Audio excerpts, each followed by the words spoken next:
সময় সংলাপে স্বাগত জানাচ্ছি। আমি তুষার আব্দুল্লাহ। সময় সংলাপে আমার সঙ্গে যোগ দিয়েছেন জাগৃতি প্রকাশনের কর্ণধার ডক্টর রাজিয়া রহমান জলি। স্বাগত সময় সংলাপে। আমি আপনি জাগৃতিতে এবার বইমেলায় জাগৃতির এসছেন, সেটা ওই আলোচনা যাওয়ার আগে আপনি পাঠক নিয়ে একটু আলোচনা করতে চাই যে এই যে প্রকাশনাকে আপনি এবারই মানে দায়িত্ব পালন করছেন এবার, কিন্তু এই দীপন যখন দায়িত্বে ছিল তখন এই প্রকাশনার সঙ্গেও পরোক্ষভাবে ছিলেন। সেই জায়গা থেকে আমাদের পাঠক তৈরি ক্ষেত্রে জাগৃতিরও তো অনেক বছর হয়ে গিয়েছে, সেই জায়গা থেকে জাগৃতি করা, এই জাগৃতির নামটা, সেখানে পাঠক তৈরির যে একটা দর্শন ছিল, সেই জায়গা থেকে যদি আপনি কথা শুরু করেন।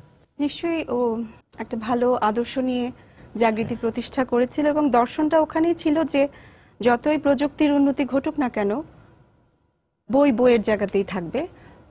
ভীষণ ভালোবাসতো বইকে, বই পড়াতে উৎসাহিত করতো যতদূর পেরেছে এবং লেখকদেরকে এটাই বলতো যে বই লেখো না কেন। যখনই ও অনলাইনে কোনো কারো ভালো লেখা পেতো তাকে নিজে থেকে নক করতো এবং বলতো যে বই লেখো, বইটাই চিরন্তন, বইটা থাকবে, তোমার এই ভার্চুয়াল জগতের লেখাগুলি হয়তো চিরস্থায়ী না। সেভাবেই উৎসাহিত করত। ওই জায়গা থেকে দেখলে আসলে চলে গেছে এমন একটা জায়গায় জাগৃতিকে রেখে গেছে যে এটাকে আসলে এগিয়ে নিয়ে যাওয়ার সর্বত চেষ্টা আমার পক্ষ থেকে থাকবে। মানে আমি শুধু তার সংসার সঙ্গী না, একেবারে বাল্য বন্ধু, তার সহযাত্রী। দেখেছি অনেক কাজ থেকে কিভাবে কাজগুলো করতো। আমার পারদর্শিতাটা অন্য জায়গায়, যেহেতু আমি একেবারে অন্য পেশার একজন মানুষ, কিন্তু ওই যে দেখে দেখে বা পাশে থেকে ওকে প্রেরণা জোগানো থেকে শুরু করে কাজগুলো ভাগাভাগিও অনেক জায়গায় করতে হয়েছে। যেমন আপনি জানেন বইমেলার আগে এত বেশি লোড পড়ে যেত, ওকে লক্ষ্য করা, খেয়াল করার পাশাপাশি কাজগুলো চেষ্টা করতাম যে কিছুটা করে দেয়া যায় কিনা, প্রুফ দেখা, নিজেরও প্রুফ দেখতেই হতো। এই তাগিদটাও ছিল যে দেখা হলে আমার বইটা পড়ে ফেলা হচ্ছে। আর যে জায়গাটা থেকে বলবো যে ওই সময়টা এত বেশি ব্যস্ত থাকতো, স্টলে সময় দিতে পারতো না, যার কারণে ওই দায়িত্বটুকু পুরোপুরি স্টলে কখনো ওকে ওই কাঁধে নিয়ে প্রথম 15-20 দিন পাওয়া যেত না ওইভাবে। পরের দিকে এলেও দেখা যেত যে খুব কম সময়ে, কিন্তু স্টলের যে ম্যানেজমেন্টটা, যার কারণে আমার অভিজ্ঞতা থেকে আমি জানি পাঠকদের কি পছন্দ না পছন্দ, পাঠকরা কোন ধরনের বই চাইছে, কেমন বই ভালো সেল হচ্ছে, অথবা প্রমোট করার ক্ষেত্রেও আমার মনে হয় যে আমার যেহেতু বইগুলি পড়া ছিল, আমি যিনি পছন্দ করছেন স্টলে দাঁড়িয়ে তাকে কিছুটা গাইড করতে পারতাম ওই জায়গা থেকে যে এটা ভালো, আপনি কোন ধরনের পছন্দ করেন, আপনাকে এটা না দেখে অন্যটা দেখাতে পারি, এটুকুই। এই যে সঙ্গে থাকা, সেই জায়গা থেকে প্রুফ দেখা, বইগুলো আগে পড়ে নেওয়া, সেই যে পাঠক রুচিটা এখন কোন জায়গায়, মানে এই যে একটা কথা আছে যে ফিকশন নন ফিকশন, এই যে পাঠক রুচি কি নন ফিকশনের দিকে পাঠকরা খুব আগ্রহী না, তাই এটা কি ঠিক নাকি নন ফিকশনের দিকে পাঠকের আগ্রহ বাড়ছে? আমার জায়গা থেকে দেখি তরুণ প্রজন্ম যেটা, সেটা আসলে ওই দিকে আগ্রহী হলো। এর ভেতর থেকে একটা পার্সেন্টেজ বা শতকরা একটা ভাগ আমি দেখি যে প্রবলভাবে প্রবন্ধ, জ্ঞানের বই, ইতিহাস চর্চায় এগুলো চালিয়ে যান। বিশেষ করে এই ক্ষেত্রগুলি যেহেতু প্রযুক্তি নির্ভর না বা অনলাইনে এসব সংকলনগুলি কম পাওয়া যায়, যার কারণে একটা ভালো পাঠক বই সংগ্রহ করেন বা বিভিন্ন লাইব্রেরি বলেন, বইয়ের দোকান বলেন, এই ঘরানার যে বইগুলি আছে তার একটা ভালো চাহিদা আছে। আর ফিকশনের পাঠক এবং নন ফিকশনের পাঠকের যদি আপনি শ্রেণীটা করেন যে কোন বয়সী বা কোন ধরনের, আমরা যদি বলি যে আমাদের কাছে বলা, মানে আমাদের কাছে এক ধরনের বলাই হয় যে যারা কলেজ পড়ুয়া তারা সবাই ফিকশন পড়ছে, নন ফিকশনের প্রতি তাদের আগ্রহ কম, প্রকাশকরা বলে থাকেন, সেই অনুযায়ী তারা একটা বাজার জরিপ করে ওই ধরনের বই আনার চেষ্টা করেন। আমি এই ব্যাপারে সহমত, এ কারণেই যে আসলে ওরা একে হচ্ছে যে সময় বই পড়বো সেই সময়টা ওদের কম, ওরা নানান কাজে ব্যস্ত থাকে অথবা প্রযুক্তির যে এগুলো ওরা ব্যবহার করে সেখানে ব্যস্ত থাকে। ওদের মানসিকতাটা আসলে ওই রকমই যে খুব এই ধরনের ফিকশনগুলি ওরা পছন্দ করে নিচ্ছে। খুব গভীর জ্ঞানের অথবা জানার জন্য যে বই, সেটা একটা শ্রেণী আছে, ওদের মধ্যে থেকে আছে। আমি বলছি না যে কলেজ পড়ুয়া সবাই এসব অ্যাভয়েড করছে, ওরাও পড়ছে কম। এই জায়গাটাতে আমার মনে হয় প্রকাশকদের একটা দায়িত্ব, লেখকদের একটা দায়িত্ব যে ওদেরকে বইগুলি ওদের কাছ পর্যন্ত নিয়ে যাওয়া, পৌঁছে দেয়া, প্রমোট করা। যেমন এখন যেরকম অনেকেই অ্যাকাউন্ট বা একটা করে ওয়েবসাইট খুলে রাখেন তাদের প্রকাশনা, সেই জায়গাটাতে যদি একটু জানিয়ে দেয়া যায় যে আমার এই বইটি এই বিষয়ক অথবা এই বিষয়গুলি জানতে যদি আমরা তাদেরকে উৎসাহ দেই, তাহলে আমার মনে হয় একটা শ্রেণী এক সময় না এক সময় এটা পছন্দ করবে। বই বিপণনের জায়গাটা নিয়ে এক ধরনের কথা আছে যে বই বেরোচ্ছে বই মেলা কেন্দ্রে, কিন্তু তারপর বইগুলোকে আমাদের সারা দেশে পাঠকরা পাচ্ছে না, যদিও এখন অনলাইনের ভিত্তিতে বই বিক্রি হচ্ছে, কিন্তু এটা একটা শুভ লক্ষণ যে আসলে অনলাইন ভিত্তিক আমরা বিপণনে অনেকখানি সহায়তা পাই। আমি বলবো যে একটা শোরুম নিয়ে বসে থাকা তার চাইতে বরং প্রতিটি প্রান্তে দেশের সব জায়গাতেই পৌঁছে দেওয়ার জায়গাটিতে এই সংস্থাগুলি যারা অনলাইনে বই বেচা বিক্রি করছেন তারা বেশ সহায়ক ভূমিকা রাখছেন এবং এটা ভালো। নিজেদের থেকে আমাদের জেলা পর্যায়ে বিভাগীয় পর্যায়ের যে বই বিক্রির জায়গাগুলো আছে, লাইব্রেরিগুলো আছে, পাঠাগারগুলো আছে, সেই জায়গায় বই পাঠানোর ক্ষেত্রে ওই বিপণন কাঠামো আমাদের এখানে এটা তৈরি হওয়া উচিত এবং আমি আশাবাদী যে এক সময় না এক সময় সবাই এটা রিয়েলাইজ করে হয়তো ওই সেক্টরেই কাজ করবেন, যে বইটা যেন সব মানে প্রাণ কেন্দ্রগুলিতে, আমি বলবো না প্রতিটি গ্রামে প্রতিটি কোণায় যাওয়া সম্ভব না, কিন্তু প্রাণ কেন্দ্র যে জায়গাগুলি সেগুলিতে আমার মনে হয় বিপণনটা পৌঁছে দেওয়া যায় এবং এটা কোনো একক প্রয়াসে সম্ভব না। আমার মনে হয় সম্মিলিতভাবে এটা একটা চেষ্টা করা উচিত। আমি একটু বিরতিতে যাব, ফিরে এসে জানতে চাবো যে এই যে আমাদের প্রকাশকরা বা আমাদের বই মেলা একটা জনপ্রিয় ধারা কেন্দ্রিক হয়ে গিয়েছে, যে কিছু জনপ্রিয় লেখকের বই বা একটা জনপ্রিয় ধারা, যে এই বইগুলো কি সামনে চলে আসে, কিন্তু এর বাইরেও আমরা যেটা কথা বলছিলাম যে তরুণ লেখক আছেন যাদেরকে নতুন লেখক ভালো পরিচিতি করা, পরিচয় করে দেওয়া, সেই জায়গায় বই মেলা বা প্রকাশকরা কতটুকু কাজ করেন? বই তো সবাই বের করছে, প্রতি বছরই অনেক বই বের হয়, কতগুলো বই কথা পাঠকরা জানেন কি জানেন না, কিন্তু আমরা দেখি যে বিজ্ঞাপনের কারণে হোক বা প্রকাশকরা কিছু বইকে সামনে নিয়ে আসেন যে এই বই উপন্যাসই বেশি এই জাতীয় বই, এবং কিছু লেখক নির্ভর বই মেলায় হুমায়ুন আহমেদ স্যার ছিলেন, সেটা একরকম, কিন্তু এখনো এক ধরনের প্রক্রিয়ার মধ্যে দিয়ে আছে। কিন্তু এই জনপ্রিয় ধারা কেন, এই যে নন ফিকশন বা যে নতুন নতুন বই, অনেক উপন্যাস হতে পারে, ফিকশনও নতুনরা অনেকে ভালো লিখছেন, তারা কিন্তু ওই বইমেলা কেন্দ্রিক, তারপর আর তাদেরকে খুঁজে পাওয়া যায় না, এই কারণে যে প্রকাশকরা তাদের নিয়ে কাজ করেন না। আর ব্যক্তিগতভাবে তো ওই লেখক কতটুকু আর নিজের জন্য কাজ করবেন। এক হচ্ছে যে এখন ই বুক একটা চালু হয়েছে, যে যার কারণে বইগুলি অনেকে অনলাইনে প্রমোট করতে পারেন, আর নিজেই আপনি বুঝতে পারছেন যে আসলে বই অনেক সংখ্যায় বের হচ্ছে, তার মানেই কিন্তু এই প্রকাশনা শিল্পটি প্রসারমান এবং এটা একটা ভালো দিক যে এটা এই শিল্পটা আমাদের প্রযুক্তির জন্য হারিয়ে যাবে না, এটা আমরা অন্তত ধারণা করতে পারি। যেভাবে দিনকে দিন বইয়ের প্রকাশক বাড়ছেন এবং প্রকাশনা বাড়ছে, লেখক তৈরি না হলে তো আসলে প্রকাশনা বাড়তো না। লেখাও লিখছেন, তার মানে তরুণেরা বড়দের বই পড়ছেন, নিজেরা লিখছেন, এবং এই জায়গাটিতে যে সারা বছর ধরে কেন আমরা বই পড়ছি না, এটা যদি একটু চিন্তা করি। এক হচ্ছে বই মেলাটাতে একটা প্ল্যাটফর্ম আমাদের জন্য, প্রকাশকদের জন্য, যে সবাই আমরা এক জায়গায় এসে আমাদের যতগুলি নতুন প্রকাশনা এবং পুরনো প্রকাশনা পাঠকের কাছে উপস্থাপন করার জন্য একটা খুব ভালো প্ল্যাটফর্ম, সবাই এক জায়গায় দাঁড়িয়ে আছি। এরপর কিন্তু বিচ্ছিন্ন, কেউ বাংলা বাজার কেন্দ্রিক, কেউ কাঁটাবনে কিছু করছেন, আজিজ সুপার মার্কেটে কিছু আছে, তো ওই এক হওয়া হচ্ছে না। এক হওয়া না হলেও এই যে বইগুলি যাতে পরবর্তীতে পাওয়া যায় তার জন্য কিন্তু তারা আছেন, একেবারে তো সারা বছর কেউ শোরুম বন্ধ করে বসে থাকেন না। যেটা করতে হবে, লেখক পাঠক উভয়েরই একটা দায়িত্বের মধ্যে পড়ে যায় যে আমরা সারা বছর বই পড়বো কিনা। আরেকটা জিনিস যেটা লক্ষ্য করা যায় যে হয়তো এই প্রাপ্তির কারণে যে এই সময়টাতে সব বই পাওয়া যায়, অনেকে কিন্তু কালেকশন করে নেন সব বই, মেলা কেন্দ্রিক হ্যাঁ, এবং ছোট ছোট বাচ্চাদেরকেও আমি দেখি বাবা মাকে নিয়ে এসে একদম বড় বড় বস্তা নিয়ে বইয়ের ঝোলা নিয়ে ওরা যাচ্ছে। একদিনে তো কেউ পড়ে ফেলতে পারবে না, বা এক মাসেও পড়া সম্ভব না যেই পরিমাণ বই ওনারা কিনছেন। তো আমার যেটা মনে হয় সারা বছর ধরে বই কেনেন।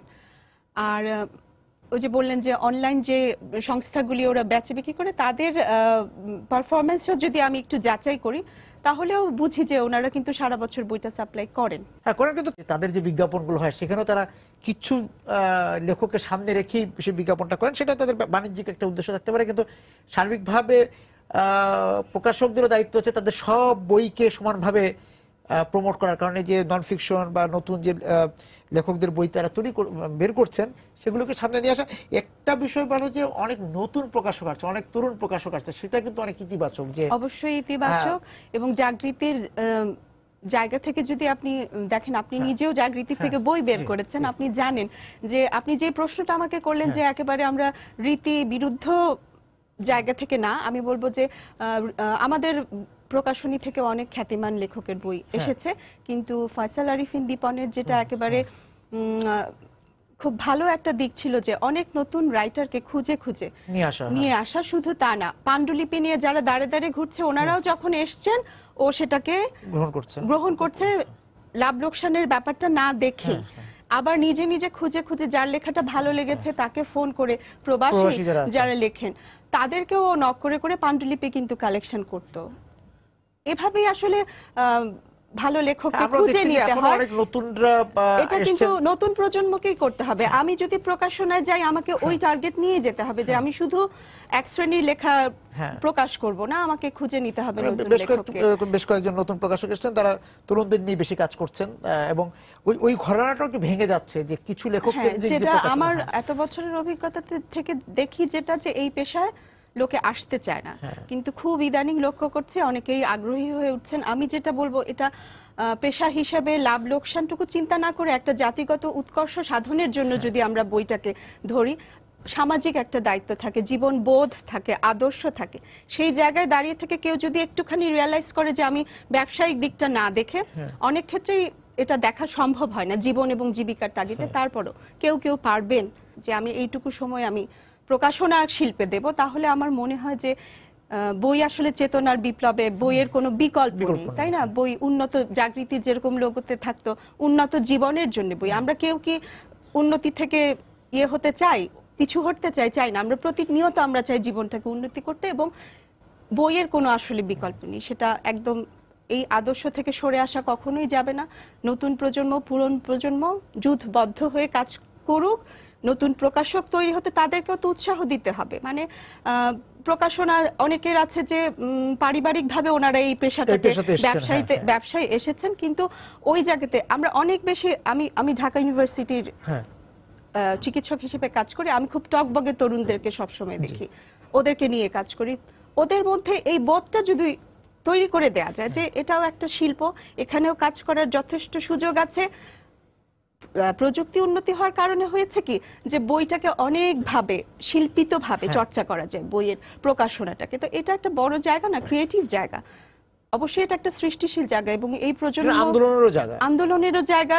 একটা মেসেজ আপনি বইয়ের মাধ্যমে দিতে পারছেন, একটা বোধ তৈরি করতে পারছেন। সামাজিক আন্দোলন বলেন, যেই আন্দোলনের কথাই হোক না কেন, বইটা একটা, আমি মনে করি খুব মানে একটা সবল হাতিয়ার। তো এখানে আমরা আসবো না, আমি আমাকে তরুণ বলছি না, কিন্তু হ্যাঁ, এর পরের যে প্রজন্ম, এদেরকে আসলে আমাদেরকেই অনেকে আসছেন। আমি একটু যেতে চাই ওই জায়গা থেকে, ওই যে আন্দোলনের কথা বললাম, চেতনার কথা বললাম, সেই জায়গা থেকে যে পাঠভ্যাস তৈরি করা পরিবারের দিক থেকে, আপনার অনেক পরিবারকে দেখার সুযোগ আছে, দেখেন আপনি, এবং বিশ্ববিদ্যালয়ে কাজ করেন, সেখানে তরুণদের মধ্যে দেখেন যে পাঠভ্যাস জায়গা থেকে, এবং সেই জায়গা থেকে পরিবারে কতটা বই পড়ার অভ্যাস তৈরি করা হচ্ছে, এবং পরিবারই তো কোন বই পড়বে কি পড়বে না সেটা ঠিক করে দেয়। সেই জায়গা থেকে আমরা আমাদের পরিবারগুলো কি ভূমিকা রাখছে, কতটুকু কাজ করছে, কারণ পরিবারই তো চেনাবে তুমি কোন বইটা পড়বে কোন বইটা পড়বে না। পরিবার থেকে তো বই পড়ার অভ্যাসটা তৈরি হয়, স্কুল কলেজ থেকে বিশ্ববিদ্যালয়, এই প্রক্রিয়ার মধ্যে বই পড়ার অভ্যাসটা পরিবার আসলে কোন বইটি কিনে দেবে, কোনটি দেবে না, কোনটি পড়তে বলবে কোনটি বলবেন, এই জায়গাটা আপনি যেহেতু স্টলেও বসেন, সেই জায়গা থেকে আপনি যে অভিভাবকদেরকে নিশ্চয়ই আপনি পর্যবেক্ষণ করেছেন, তারা কি ধরনের বই তুলে দিতে চাচ্ছে না, সেই জায়গা থেকে যদি বলেন যে পাঠভ্যাসের জায়গা থেকে। এক হচ্ছে যে পরিবারকেই আমি অনেক বড় একটা প্রতিষ্ঠান মনে করি। হ্যাঁ, অবশ্যই। ওখান থেকেই আমাদের যেহেতু শুরু, বলবো না, মানে বেসটা বলেন, যাবতীয় আমাদের চারিত্রিক যে গুণাবলী আমরা অর্জন করি সেটা পরিবারই তো সমাজ রাষ্ট্র পর্যন্ত সবকিছুর আমি মনে করি যে নিয়ন্ত্রক, একদম যদি মানে তৃণমূল পর্যায়ে চিন্তা করি। তো ওখান থেকে আমি যখন ছোট ছিলাম, আমরা কিন্তু সবাই একরকম বই পড়তাম। তার মানে কি ছিল, বই খুব কম প্রকাশিত হতো, দু একজন রাইটারের বই ছিল, এবং আমাদের বাবা মারা আমাদেরকে ওটাই পড়াতেন। যার কারণে হতো কি, স্কুল কলেজে আমি যখন বন্ধু, আমরা একই বই নিয়ে আলাপ করতাম। অনেক আবার রকম বই শেয়ারও আছে, করতাম, শেয়ারও হ্যাঁ, করতাম। হ্যাঁ। এমনও হতো যে পাড়া কেন্দ্রিক যদি একটা কালচার আমরা চিন্তা করি, আমরা আগেই ঠিক করে নিয়ে যেতাম বই বেলায় তুমি এটা কিনবে, আমি এটা কিনবো, পরে আমরা এটা পরে এক্সচেঞ্জ করব। বই ভাড়াও নিতাম আমরা। তাই আচ্ছা, হ্যাঁ। তো যেটা হতো যে ওই সময়কার চিন্তাধারা এখন বদলে গেছে। এখন শিশুরা অনেক স্বাধীন, ওরা বাবা মার কথা খুব কম শোনে। ওদেরকে একটু গাইড ঠিকই করা যায়, কিন্তু আপনি কিছুই চাপিয়ে দিতে পারবেন না। সেটা আপনি 18 বছরের আমার বাচ্চাকে বলবো না, আপনি যদি 6 বছর 5 বছরের বাচ্চাকেও কন্ট্রোল করতে চান, ও সেটা হবে না। ও নিজের একটা ইয়ে ওরা এখন তৈরি হয়। আমাদেরকে একটু ওরা নিয়ন্ত্রণ এখন করার চেষ্টা করে, ওরা হ্যাঁ। নিজেরাই জানে যে আমার এই বইটা পছন্দ হচ্ছে, ওইটা পছন্দ হচ্ছে না। এক হচ্ছে যে কিছু কিছু বাচ্চা অনেক বেশি ওই যে কার্টুন নির্ভর। হ্যাঁ, একটা সময় আমি মাঝখানে আমি রীতিমতো আশঙ্কিত ছিলাম যে ডোরেমনের বই এত বিক্রি হচ্ছে, তাই না? সেই ক্ষেত্রে আমাদের যেই ছড়ার বই বলেন, অন্যান্য যেসব রম্য বই আছে বা শিশুতোষ যে বইগুলো আছে, জাগৃতি অনেক বেশি শিশু সাহিত্য নিয়ে কাজ করে। তো তখন দেখতাম যে এটা এটা একটা আশঙ্কার পর্যায়ে চলে গিয়েছিল। তো আবার 2-1 বছর ধরে দেখছি যে না, সেটা কিছুটা আমরা কাটাতে পারছি। হ্যাঁ, তো ওই জায়গাটায় দেখতে হবে যে এর পেছনে অবদানটা কার। এক হচ্ছে যে পরিবার থেকে স্ট্রিক্টলি হতে হবে যে তুমি এত বেশি কার্টুন দেখবে না, তোমাকে আমি ডোরেমনের বই কিনে দিব না। আমি বাংলাদেশে যে বইগুলি প্রকাশিত হয়, অথবা এখন যেটা রূপকথার বই আছে, ইংলিশ মিডিয়ামে পড়ে যারা, ওরা বাংলা বই অত পছন্দ করে না, ঠিক আছে ইংলিশ বই পড়ুক, কিন্তু যেগুলো জ্ঞানের বই, ইতিহাসের বই, শিশুদের উপযোগী করে লেখা অনেক আছে বই, দেখবেন প্রথমা কাজ করে, অনেকগুলি প্রকাশনার সংস্থা খুব সুন্দর করে ঐতিহাসিক পটভূমিতে বই লেখে, রূপকথা লেখে। তো শিশুদেরকে শিশুদের মতো একটা অনেক কিছু আছে। হ্যাঁ, ওরা তো পছন্দ করে, রম্য বইগুলো পছন্দ করে, যেটা আমরা পড়ে বড় হয়েছি। সেটা কি কখনো পুরনো হয়? আমরা ছোটবেলায় সেই শাহরিয়ার কবির, আলিমা, ওনাদের বই পড়েছি, সুন্দর সুন্দর বই ছিল। সবচেয়ে আমাদের দায়িত্বের জায়গা হচ্ছে মুক্তিযুদ্ধকে পরিচিতি করানো, তাই না? এই প্রজন্মটা মুক্তিযুদ্ধ দেখেনি, আমরাও দেখিনি, কিন্তু আমি বলবো আমি বিশ্ববিদ্যালয়, আমি এবং দীপন দুজনই বিশ্ববিদ্যালয় ক্যাম্পাসে বেড়ে উঠেছি সেই শহীদ বুদ্ধিজীবী পরিবারগুলোকে সাথে নিয়ে। হ্যাঁ, তো ওদের যেই শক্তি, ওদের যেই যুদ্ধ, সেটাকে দেখে তো বড় হয়েছে। আমাকে তো কখনো ওই চেতনা থেকে আপনার পক্ষে দূরে সরানো সম্ভব না। ওরা তো এটা পায়নি। হ্যাঁ, ওদেরকে আপনি মুক্তিযুদ্ধ চিনাবেন কি করে? আপনি কি প্রতিদিন ডোরেমনের জায়গায় মুক্তিযুদ্ধের যুদ্ধভিত্তিক যে সিনেমা আছে বা টক শো আছে, এগুলি দেখতে বাধ্য করতে পারবেন না। কিন্তু একটা ছবি সমৃদ্ধ সুন্দর কাহিনী বলা একটা বই যদি ওকে প্রকাশ করে দেন, পরিবেশটা তৈরি করতে হবে, পরিবেশ তৈরি করতে হবে, দায়িত্ব বোধের জায়গা থেকে কাজ করতে হবে। আমি একজন প্রকাশক, আমি শুধুই এক ঘরানোর বই তৈরি করব বা একজন রাইটারকে প্রমোট করব অথবা এই শ্রেণীটাকে আমি তুলে দিব, তা না। আমার একটা দায়িত্ব আছে, সামাজিক দায়িত্ব, সেই দায়বদ্ধতা আছে। ওখান থেকে আমাকে শিশুদের নিয়ে কাজ করতে হবে। এবং কোন জায়গাটাতে, ও যে বললাম ডোরেমন প্রকাশ করাটা আমার নৈতিক দায়িত্বের মধ্যে পড়ে না। ও যতই পছন্দ করুক, আর যতই বাণিজ্য থাকুক, আমাকে মুক্তিযুদ্ধের ছড়া চিনাই, ওকে আমি ছবির মাধ্যমে মুক্তিযুদ্ধ চেনাই, মুক্তিযোদ্ধাদের চেনাই। বীরশ্রেষ্ঠ 7 জনের নাম আমাদের কয়টা বাচ্চা বলতে পারবে? আপনি দাঁড় করিয়ে দেখেন। এবং মাঝে মাঝে তো বইমেলায় আমি যখন দেখি 21শে ফেব্রুয়ারিতে যখন অভিভাবক সহ বাচ্চাদেরকে প্রশ্ন করা হয়, অনেক অভিভাবকও ঠিক সঠিক উত্তরটা দিতে পারেন না। এটা অনেক লজ্জার একটা জায়গা। এই থেকে জাতিগতভাবে মুক্তির জায়গাটা আসলে সবাইকে মিলে খুঁজতে হবে। একদম তৃণমূল প্রতিষ্ঠান পরিবার, সেটাকে সজাগ হতে হবে। তাকে সজাগ করার জন্য আমি কাজ করব, আপনি কাজ করবেন, মিডিয়া কাজ করবে, বই কাজ করবে, প্রকাশনা সংস্থা কাজ করবে। স্কুলগুলোতে একটা ভূমিকা আছে অবশ্যই। হ্যাঁ, নিশ্চয়ই। স্কুলে ভালো একটা সময় কাটায় বাচ্চারা, সুতরাং স্কুল কর্তৃপক্ষের দায়িত্ব একটা ভালো লাইব্রেরি থাকবে। শিশুকে সেই সময়টুকু দেয়া দরকার যে তুমি লাইব্রেরিতে যাবে, বই পড়বে, ওখানে যেন বইয়ের কালেকশনটা সেরকমই হয়। শুধু তাই না, আমি মনে করি যিনি লাইব্রেরিয়ান তার একটা দায়িত্ব হচ্ছে তুলে ধরা, বইটা সম্পর্কে কিছু বলা। আপনি যখনই আমাকে কোনো বই নিয়ে ভালো একটা ব্রিফিং দিবেন, আমি উৎসাহী হব বইটা পড়তে। আপনি ইন জেনারেল যদি চিন্তা করেন, বড়দের ক্ষেত্রে আমি খুঁজে খুঁজে কেন বই কিনবো? আমি যখন শুনবো উনি ভালো লেখেন, যিনি লাইব্রেরিয়ানের দায়িত্ব পালন করবেন, তিনি ছাড়াও যিনি ক্লাসে যাচ্ছেন, ক্লাস টিচার, তারাও কিন্তু বলতে পারেন যে এরকম একটা বই আমি পড়েছি, তুমিও পড়ে দেখতে পারো। কয়েকজন মিলে একটু ডিসকাশন করি, তোমরা দুজন মিলে ভাগাভাগি করো। যে কাজটি আসলে খুব নীরবে নিভৃতে করে যাচ্ছে বিশ্ব সাহিত্য কেন্দ্র। হ্যাঁ, আমি একটা হলের সাথে অ্যাটাচড, সুফিয়া কামাল হল, আমি প্রতি শুক্রবার দেখি একটা বড় সময় একটা বড় গাড়ি ওখানে বসে থাকে। ইভেন আমিও বাচ্চাদেরকে নিয়ে বলি যে ওখানে গিয়ে বইটা আনো, ঠিক আছে, পড়ো, ছাত্রীরা উৎসাহিত হয়। আপনাকে তো অ্যাভেলেবল করতে হবে, ওরা সেবাটা যে নেবে আপনাকে তার কাছ পর্যন্ত যেতে হবে। কোন জায়গা থেকে? আপনার দায়িত্ববোধের জায়গা থেকে। এই যে বইমেলা, গত বইমেলা আমরা খুব ভালোভাবে কাটিয়েছি বলা যাবে না, আমাদের অনেক রকম অস্বস্তির বিষয় ছিল, আমাদের শঙ্কার বিষয় ছিল, আঘাতের বিষয় ছিল। সেই জায়গা থেকে এবারের বইমেলা, এখন আমরা যে অবস্থায় আছি, যে রাজনৈতিকভাবে যে অবস্থায় আছে, সবাই ধারণা করছে যে এবারে বইমেলা একদম শেষ পর্যন্ত ভালোই কাটবে। এবং আপনারও এই যে মেলাতে আসা, সবকিছু মিলেই আপনাকে এবার মেলায় আসতে হচ্ছে একটু অসমাপ্ত কাজ করতে। আমি যতটুকু দেখেছি যে দীপন যখন বিদায় নিলেন, সেই মুহূর্তটাও ও বসে প্রুফ দেখছিল এবারে 2016 বইমেলার। ও যেখানে ছিল, তারপরে তাকে ওখানে আঘাত করা হয়, তারপরের থেকে তো দায়িত্বটা আপনার কাছে চলে আসে। আপনি এবার বইমেলা আসছেন, আমি যতটুকু জানি যে আসবেন কি আসবেন না সেটা নিয়ে অনেক রকম মানে বিভিন্ন ভাবে আমি অনেক কথাই শুনেছি যে আসা উচিত না, আসা দরকার। আপনি আসছেন, যত সহজে এলেন বলা যাচ্ছে, ব্যাপারটা ঠিক তত সহজ না। ঠিক আছে, মানে অ্যাজ এ মুসলিম উইডো আমি এখনো একটা ইদ্যতকালীন পিরিয়ডে আছি। আমার এই সময়টুকু শুধুই তার জন্য প্রার্থনা করার, তারপরেও সেই সময়টা থেকে বেরিয়ে এসে নিজের জীবন জীবিকার তাগিদ এবং একটা প্রগতিশীল প্রকাশনার সংস্থাকে টিকিয়ে রাখার তাগিদটা ব্যক্তিগতভাবে, পারিবারিকভাবে আমরা অনুভব করি, এবং দায়িত্বটা আসলে নিজের কাঁধেই নিতে হচ্ছে। অন্য কেউ এটা নেবে না, নেয়ার কথা না।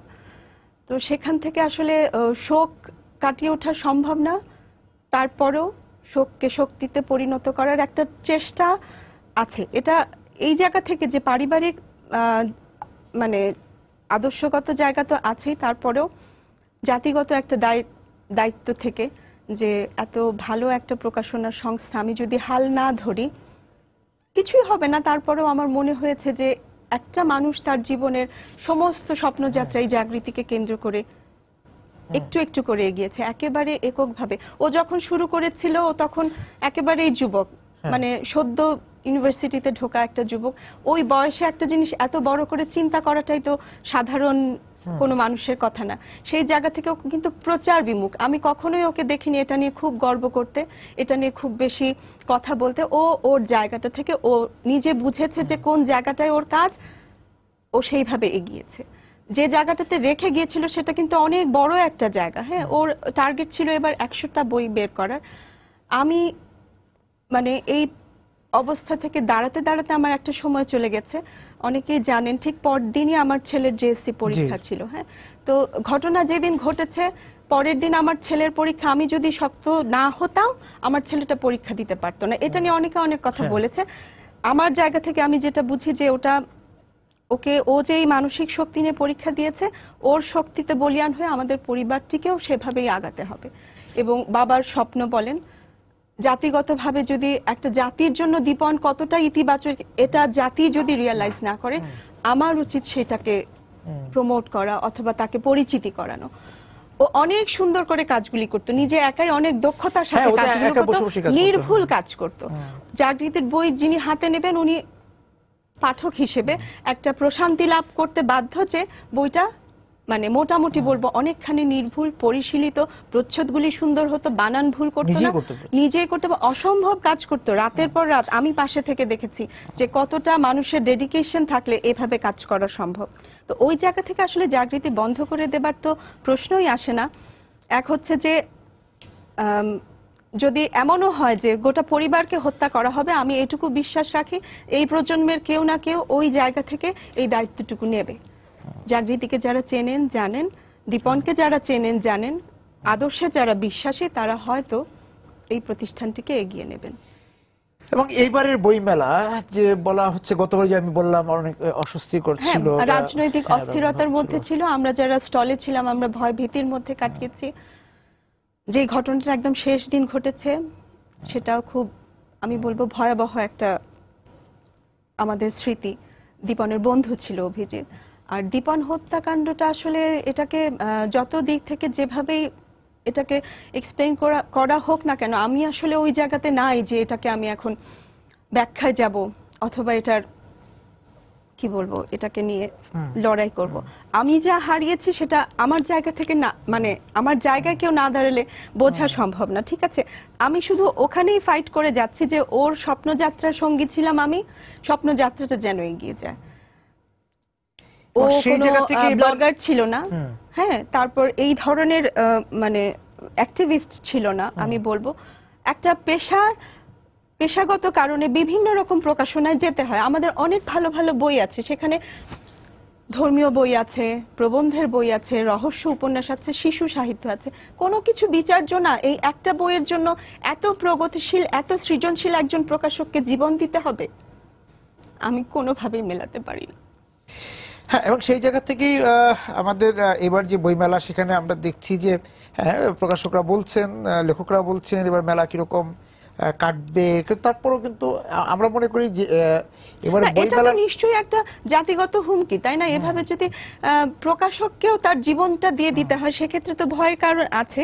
কিন্তু তারপরেও যখন আমি বুঝি, আমরা যদি বলি যে আমাদের ইতিহাস যা, আমাদের যে এত বছরের একটা ইতিহাস, ঐতিহাসিক ধারা, তাতে বই প্রকাশনাতে আসলে পিছিয়ে গেলে চলবে না। এখানে কাজ করে যেতেই হবে, সেটা যতভাবেই আমরা বাধাগ্রস্ত হই না কেন। এখানে অনেকের দায়িত্ব, যেমন আমি নিজে বাংলা একাডেমি মহাপরিচালকের কাছে গিয়েছিলাম এবং সর্বাত্মক সহযোগিতা পেয়েছি সব দিক থেকে। সুতরাং যারা আমাদের এই মেলার আয়োজক, হ্যাঁ, সিকিউরিটি দেখতে হয়, অনেক কিছু দেখতে হয়, তাই না? এই কাজগুলি কিন্তু প্রকাশকদের না।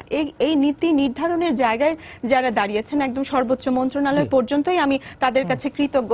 ওই জায়গাগুলো থেকে যদি আমরা পাঠককে, যারা দর্শনার্থী, তাদেরকে যদি একটুখানি আমরা স্বস্তি দিতে পারি যে আমরা মানে নির্ভরতার জায়গা থেকে যে হ্যাঁ নির্ভয়ে আপনার শঙ্কামুক্ত করতে পারি, আমার ধারণা এই বছর একটু পাঠক সমাগম গত বছরের তুলনায় বেশি। এবং ওই জায়গাটা আমি বলতে যাচ্ছিলাম, এবার যে পাঠকই আসবেন, পাঠক গতবার এসছেন পাঠকরা বইমেলায়, সংখ্যা যতই হোক, বইয়ের সংখ্যা যতই হোক, আমাদের কাছে তো মনেই হতে পারে যে যারা আসবেন, অভিজিৎ বা দীপন, সেটা প্রতিবাদ হিসেবে যত বই সংখ্যা যতই বলবে, প্রতিটার মধ্যে একটা প্রতিবাদী থাকবে, যে প্রতিটা বই প্রতিবাদ জানাবে, পাঠক বই মেলায় সে প্রতিবাদ জানাবে।